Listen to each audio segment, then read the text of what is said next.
चलिए, कैपेसिटर के previous classes में हम लोगों ने जो भी डिस्कशंस किया है या जो भी बातें हम लोगों ने की वो कंडक्टर को लेकर के हम लोगों ने की, और ये मानते हुए कि कंडक्टर एक small amount of charge store कर सकता है, उसकी भी एक कैपेसिटी है।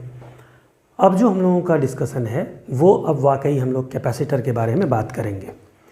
तो सबसे पहले कैपेसिटर है क्या, इस चीज़ को हम लोग फर्स्ट क्लास में भी डिस्कस कर चुके थे। यहाँ हम लोग फिर से उसकी बात करेंगे। जैसे दो आइसोलेटेड कंडक्टर, ये देखिए हम लोगों ने कहा था कि एक सिंगल कंडक्टर के नज़दीक जब हम एक दूसरा कंडक्टर रखते हैं तो फिर जो चार्ज को स्टोर करने की कैपेसिटी है वो बढ़ जाती है, और तब इस पूरे कॉन्फ़िगरेशन को हम लोग एक कैपेसिटर कहते हैं। ठीक है, अब जैसे ये मान लीजिए हमारा चार्ज कैपेसिटर था, तो जब आप एक दूसरे कंडक्टर को इसके करीब रखेंगे तो चार्जेस का डिस्ट्रीब्यूशन इस तरीके से हो जाएगा।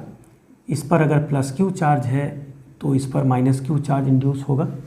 अगर फील्ड लाइंस को आप देखें तो positive to negative field lines होंगे इस तरह से, और ये पूरा कॉन्फ़िगरेशन जो है ये कैपेसिटर कहलाता है। तो हम लोग लिख सकते हैं एक capacitor consist of two isolated conductors separated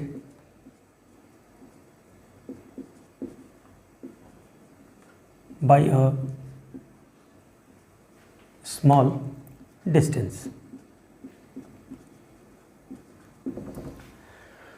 ठीक है, अब देखिए ये जो दो कंडक्टर हैं, अब आगे से हम लोग इसे कंडक्टर नहीं कहेंगे।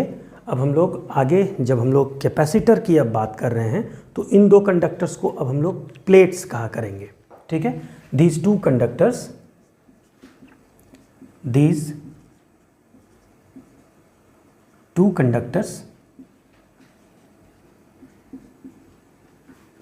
आर कॉल्ड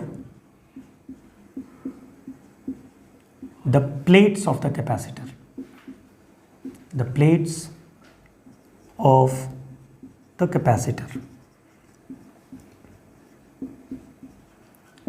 Obviously ये पॉजिटिव प्लेट कहलाएगा, ये नेगेटिव प्लेट कहलाएगा। अब बात आती है चार्ज की। तो कैपेसिटर पर जो नेट चार्ज की वैल्यू है वो ज़ीरो है, क्योंकि इस पर अगर पॉजिटिव क्यू है तो इस पर नेगेटिव क्यू है, तो net charge on the capacitor is zero. लेकिन हम लोग चार्ज ऑन कैपेसिटर क्यू कहा करेंगे। यानी कैपेसिटर पर अगर हम कह रहे हैं कि चार्ज क्यू है, इसका मतलब उसके एक प्लेट पर प्लस क्यू है और दूसरे प्लेट पर माइनस क्यू है। Net charge on the capacitor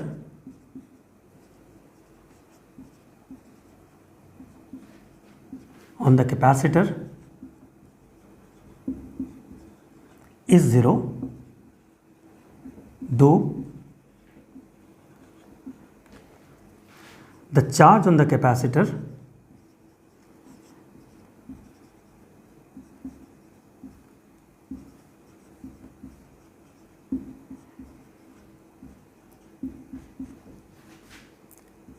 will be called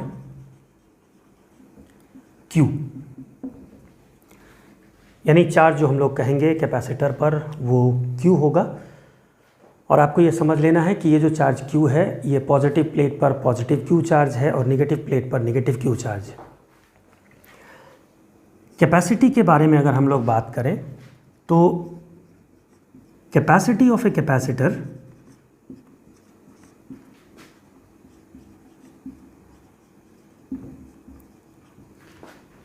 will depend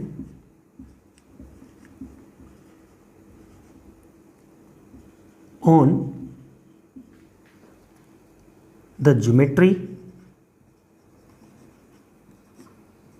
of the capacitor। ये हम लोग पहले भी देख चुके हैं। इस ज्योमेट्री में क्या क्या आएगा? एरिया ऑफ द प्लेट, यानी जो आपने प्लेट यूज़ किया है उसका area, and the separation between the plates, separation between the plates, and the nature of the medium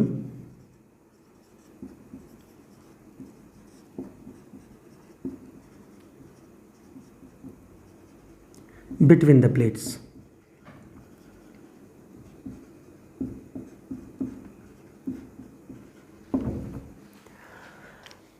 तो जो कैपेसिटी है यानी कैपेसिटेंस किसी भी कैपेसिटर का, वो प्लेट के एरिया पे डिपेंड करेगा और प्लेट के बीच का सेपरेशन कितना है उस पर डिपेंड करेगा, और फिर nature of the medium between the plates. जैसे मान लीजिए कि आपने एक कैपेसिटर बनाया और उस कैपेसिटर में दोनों प्लेट के बीच में मीडियम के रूप में एयर है, ठीक है।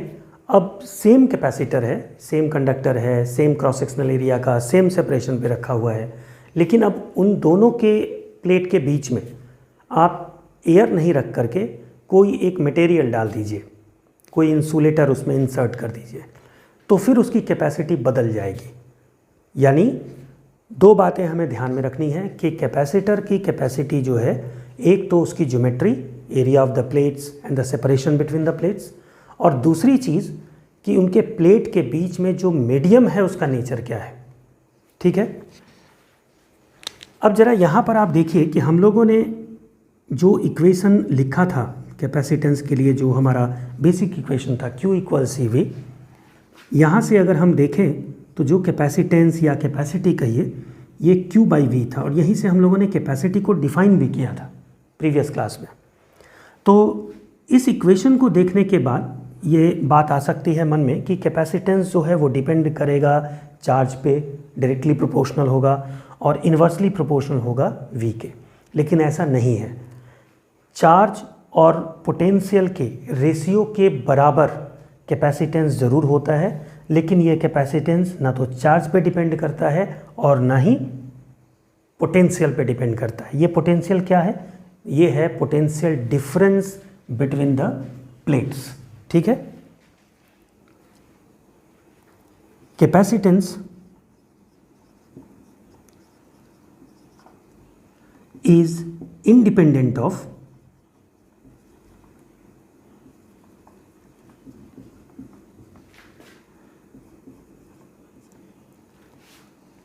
the charge on the capacitor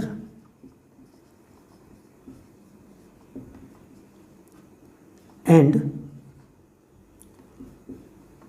the potential difference between the plates। ये इस पे डिपेंड कभी नहीं करेगा। हाँ, उसका रेशियो जो है वो हमेशा कैपेसिटेंस के बराबर होगा, लेकिन ये इसका जो रेशियो है वो C के बराबर है, बट C की जो वैल्यू है, जो C आएगा वो इसके ज्योमेट्री से ही आएगा, इसके प्लेट्स के बीच में जो मीडियम है उसके नेचर के कारण ही आएगा। और जो भी वो वैल्यू आएगी, जो भी उसके ज्योमेट्री से और उसके मीडियम के नेचर से जो भी हम कैलकुलेट करेंगे, जैसे मान लीजिए आप इसको ऐसे समझिए कि एक कंटेनर है, तो कंटेनर की जो कैपेसिटी है वो इस बात पे डिपेंड नहीं करेगी कि आप उसमें कौन सा लिक्विड रख रहे हैं या वो कितना अभी उसमें लिक्विड मौजूद है। जैसे सपोज करिए, what is this charge Q। Charge वो चीज़ है जो ये कैपेसिटर कंटेन कर रहा है, जो रख रहा है। तो इसी तरह से अगर हम एक कंटेनर की बात करें तो वाटर, अगर उस कंटेनर में वाटर मौजूद है तो वो एक तरह से इस Q के इक्विवेलेंट आप उसे मान सकते हैं। तो किसी भी कंटेनर का जो कैपेसिटी है वो इस बात पे डिपेंड नहीं करेगा कि उसमें कितना पानी, कितना वाटर मौजूद है या फिर उस वाटर का लेवल कितना है। इस बातों से वो इंडिपेंडेंट होता है। ठीक इसी तरह से एक कैपेसिटर का जो कैपेसिटेंस होगा वो इस बात पे डिपेंड नहीं करेगा कि आपने उस पर कितना चार्ज दिया है, वो इस बात पे भी निर्भर नहीं करेगा कि उसके प्लेट के बीच का पोटेंशियल डिफरेंस कितना है, ये इस बात पे निर्भर करता है कि उस कैपेसिटर की ज्योमेट्री क्या है और कौन सा मीडियम उसके दोनों प्लेट के बीच में प्रेजेंट है। ठीक है, चलिए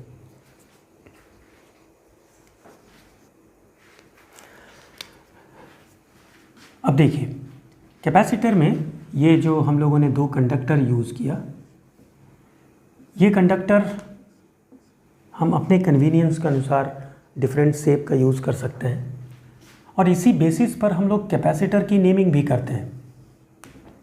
जैसे सपोज़ करिए हमने यहाँ प्लेट यूज़ किया है, वैसे हम लोग उसको प्लेट कहते ही हैं और वाकई में जो प्लेट होता है उसी को हमने यूज़ किया है कैपेसिटर बनाने के लिए, तो उसको हम लोग कहते हैं पैरेलल प्लेट कैपेसिटर।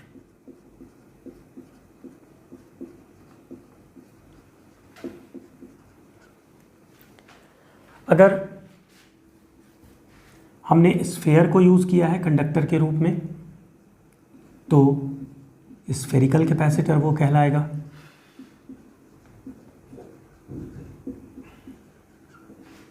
अगर हमने सिलेंडर को यूज़ किया है तो वो सिलिंड्रिकल कैपेसिटर कहलाएगा।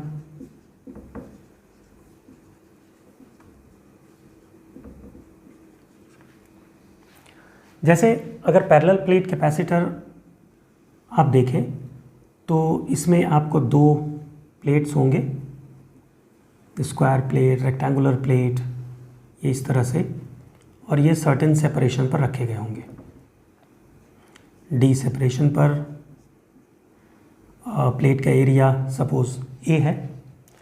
इसी तरह से जब आप स्फेरिकल कैपेसिटर को देखेंगे तो इसमें क्या होता है, एक स्फीयर है और इसी के कंसेंट्रिक एक और स्फीयर होता है। ठीक है, इस पे आप एक चार्ज देते हैं प्लस क्यू, तो इस आउटर पे चार्ज माइनस क्यू, यहाँ पर आपने प्लस क्यू दिया तो यहाँ माइनस क्यू। इसी तरह से अगर हम सिलिंड्रिकल कैपेसिटर देखें तो इसमें दो कोएक्सियल सिलेंडर्स होंगे। ये देखिए, एक स्मॉलर रेडियस का सिलेंडर और एक लार्जर रेडियस का सिलेंडर। Like this. ठीक है, मतलब हर जगह आप देखिए कि हमारे पास दो कंडक्टर्स हैं, यहाँ पर हमारे पास दोनों जो कंडक्टर हैं वो प्लेट के रूप में हैं तो पैरेलल प्लेट कैपेसिटर, यहाँ जो दो कंडक्टर हैं वो स्फीयर्स के रूप में मौजूद हैं स्फेरिकल कैपेसिटर, और यहाँ जो दो कंडक्टर हैं वो सिलेंडर के रूप में मौजूद हैं इसलिए सिलिंड्रिकल कैपेसिटर। हम लोग अभी बात करेंगे पैरेलल प्लेट कैपेसिटर की।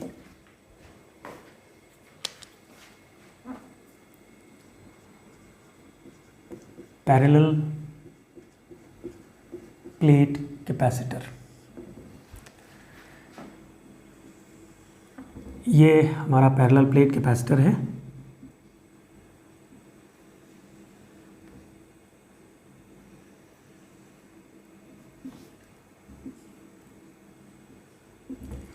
इस कैपेसिटर के यहाँ पर चार्ज प्लस क्यू, इस प्लेट पर charge minus Q, separation plates के बीच का डी,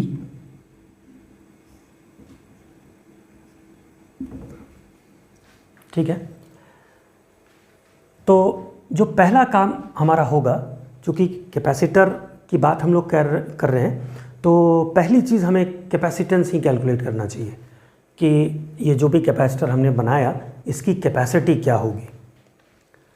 यानी हम लोग अभी फाइंड करने जा रहे हैं capacitance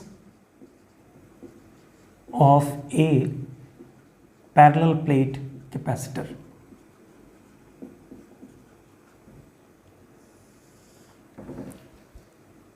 Figure shows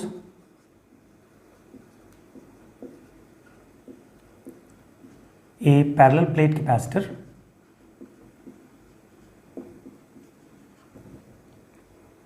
with plate area A and separation D between the plates.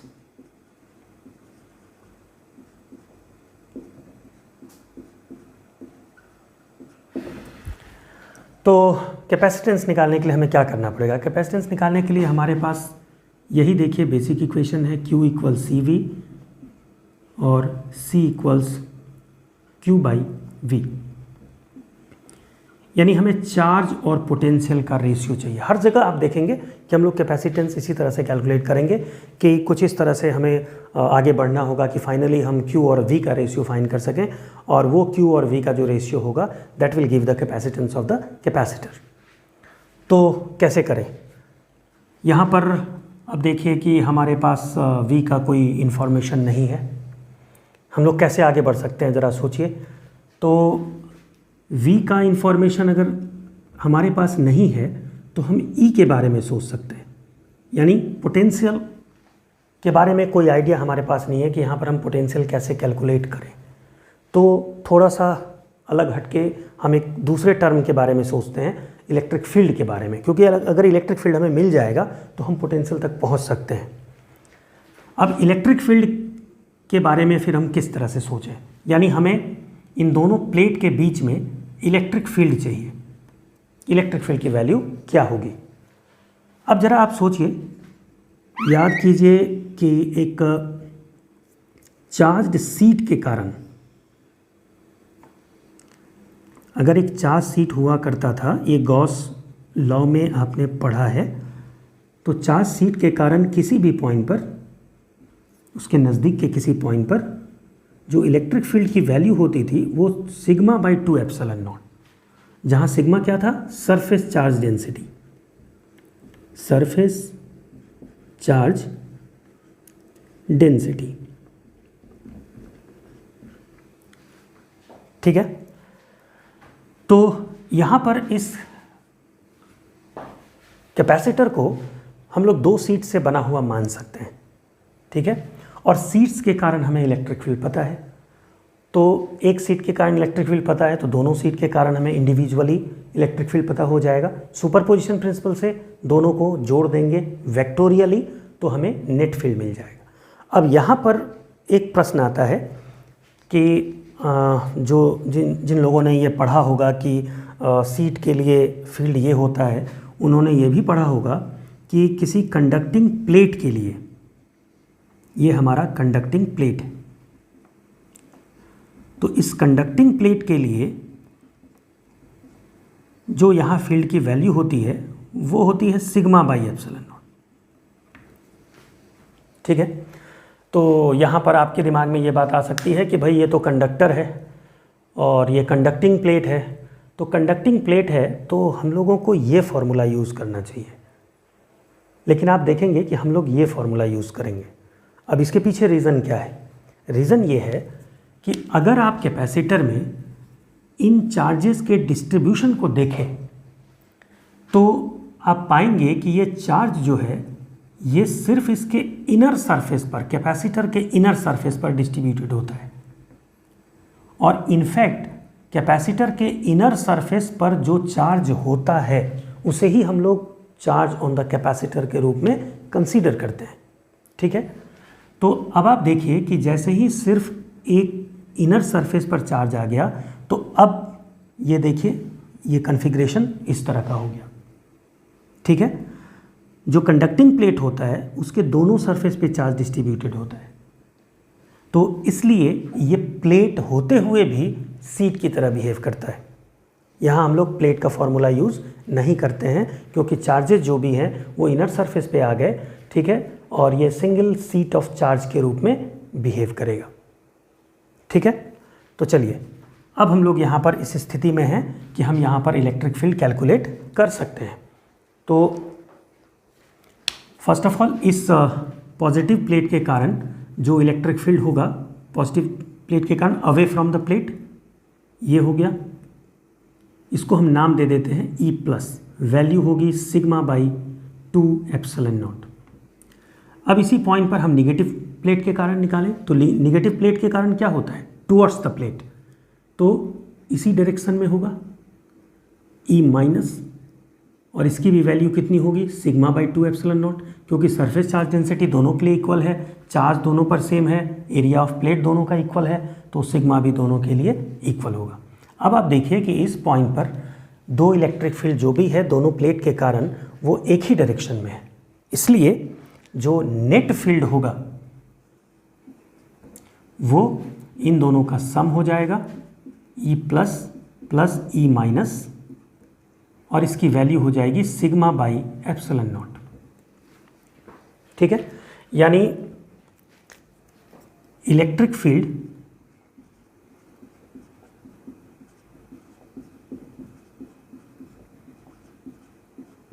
Between the plates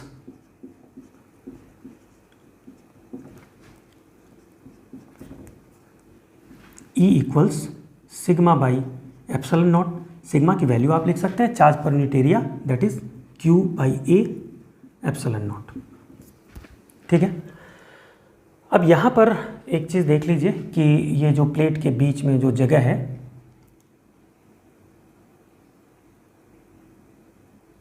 ये एयर है यहाँ पर, यानी हमने कोई इंसुलेटर इसमें नहीं डाला हुआ है। ठीक है, अब इलेक्ट्रिक फील्ड हम लोगों को मिल गया। इस देखिए तो इस इलेक्ट्रिक फील्ड की खासियत क्या है, क्या खास आप देख रहे हैं इस इलेक्ट्रिक फील्ड में? आप पाएंगे कि ये इलेक्ट्रिक फील्ड यूनिफॉर्म है, आर पे डिपेंड नहीं कर रहा। इस पॉइंट पे आप कैलकुलेट करें, इस पॉइंट पर कैलकुलेट करें, इस पॉइंट पर कैलकुलेट करें, हर जगह फील्ड की वैल्यू इक्वल होगी, क्योंकि पॉइंट के बदल देने से ना तो Q बदल रहा है ना A बदल रहा है, और एप्सिलॉन नॉट तो कांस्टेंट है ही। यानी field is uniform between the plates, field is uniform between the plates।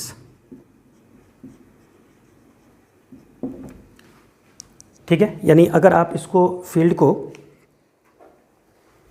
Lines को अगर आप दिखाना चाहें तो आप ऐसे दिखाएंगे, यूनिफॉर्म फील्ड।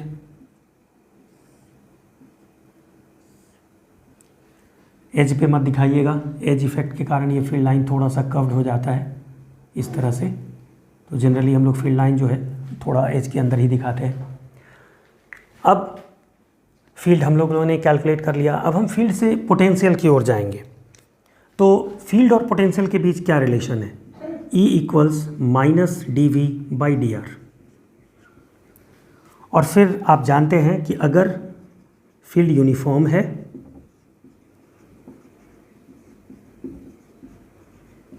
तो हम लोग इसको लिख सकते हैं V by r, ignoring negative sign. हमें फील्ड के सिर्फ पोटेंशियल के वैल्यू से मतलब है। ठीक है, कहाँ पोटेंशियल ज़्यादा है कहाँ कम है उससे हमें कोई लेना देना नहीं है, हम सिर्फ वैल्यू चाहते हैं। तो therefore potential difference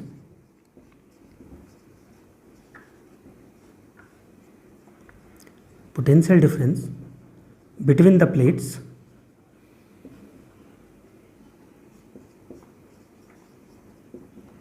V equals क्या हो जाएगा, E into are.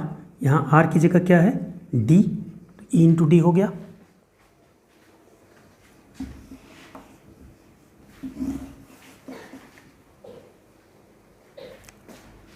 Therefore V equals, अब E की जगह जो हमारा वैल्यू है उसको रख दें, Q by epsilon not A into D. तो Q बाई V क्या हो गया, epsilon not A by D. देखिए यहाँ जैसे ही हम लोग V तक पहुँचे, अब हमारे पास V और Q का रिलेशन मिल गया। अब हम Q और V का रेशियो फाइंड कर सकते हैं। तो Q बाई V का रेशियो हमें epsilon not A by D मिला, तो हम लोग लिख सकते हैं C equals epsilon not A by D. This is the capacitance formula for capacitance of A parallel plate capacitor. देखिए यहाँ पर किस चीज़ पे ये डिपेंड किया, एरिया ऑफ द प्लेट पर। यानी प्लेट का एरिया जितना ज़्यादा होगा कैपेसिटी उतनी ही ज़्यादा होगी कैपेसिटर की, और inversely proportional to the separation, separation plate के बीच जितना कम होगा कैपेसिटी उतनी ही ज़्यादा होगी। उसके बाद जब आप इस प्लेट के बीच में कोई इंसुलेटर को इंसर्ट करेंगे, मीडियम को बदलेंगे, तो आप देखेंगे हम लोग बाद में कि ये टर्म बदलेगा। अभी तो एयर है इसलिए यहाँ पर एप्सिलॉन नॉट है, इसलिए यहाँ पर हम लोग एक एयर कैपेसिटर के लिए हम लोग कह सकते हैं कि कैपेसिटी जो है वो प्लेट एरिया के डायरेक्टली प्रोपोर्शनल है और सेपरेशन के इनवर्सली प्रोपोर्शनल है। ठीक है, तो ये बात हो गई capacitance of A parallel plate capacitor. इतना टाइम, तो ये हम लोगों ने कैपेसिटेंस के लिए फॉर्मूला डिराइव किया पैरेलल प्लेट कैपेसिटर के लिए। इस पे हम लोग आगे भी चर्चा करेंगे नेक्स्ट क्लास में। ये अभी सिर्फ एक डेरिवेशन था, इसको आपने देख लिया, इसको आपने समझ लिया होगा, और अब इस पर आगे जो भी डिस्कशन है पैरेलल प्लेट कैपेसिटर पर, इसको हम लोग कंटिन्यू करेंगे नेक्स्ट क्लास से।